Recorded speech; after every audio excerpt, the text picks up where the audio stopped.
Tinggi pedae parkir langsung disikat pun nenten mundet pun. Kunci tir paling untuk kejadian kunci tir nih berarti. Beredar sebuah video aksi pencurian sepeda motor yang terjadi di wilayah Pasuruan, Jawa Timur. Dilansir dari akun Instagram @kabarnegri pada 25 Mei 2022 memperlihatkan detik-detik aksi pencurian sepeda motor yang dilakukan sejoli yang terekam jelas kamera CCTV.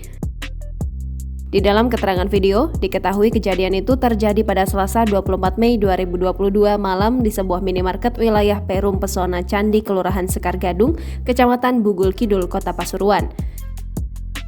Terlihat saat sampai di minimarket, keduanya yang diduga seorang pria dan wanita itu nampak melihat situasi di sekitar sebelum melancarkan aksinya. Saat dirasa aman, si pria pun berpindah dari sepeda motornya ke sepeda motor target yang ada di samping dan berusaha membuka paksa kunci pengaman. Tidak sampai 10 detik, ia pun berhasil membuka kunci dan langsung membawa motor curiannya.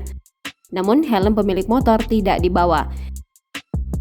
Usai melancarkan aksinya, keduanya pun meninggalkan minimarket dengan membawa motor masing-masing. Namun lucunya, pencuri sepeda motor itu masih sempat membawa kresek belanjaan korban.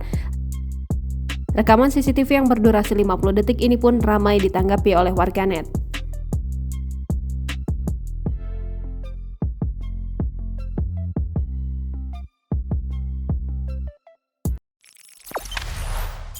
Jangan lupa subscribe, share, komen, dan like ya.